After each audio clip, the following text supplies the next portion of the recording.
Inaasahan na matatapos ang construction ng satellite office ng Office of the Provincial Agriculturist o OPAG South Cotabato sa sitio Biawan, Ned Lake, Cebu sa Marso. Ayon kay Provincial Agriculturist Dr. Raul Teves, layunin ng proyektong ito na mapabuti ang serbisyo sa mga magsasaka lalo na sa mga liblib na komunidad. Dagdag pa ni Teves, ang satellite office ay magbibigay daan para maiparating ang technical na serbisyo, koordinasyon ng farm inputs at implementasyon ng mga programa ng mas malapit sa mga magsasaka.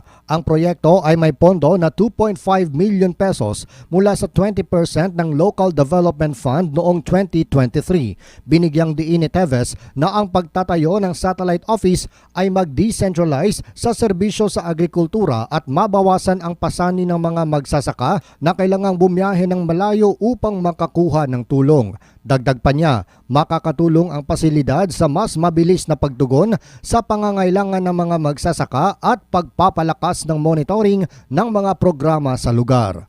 John Shinosa, NDBC, Bida Balita.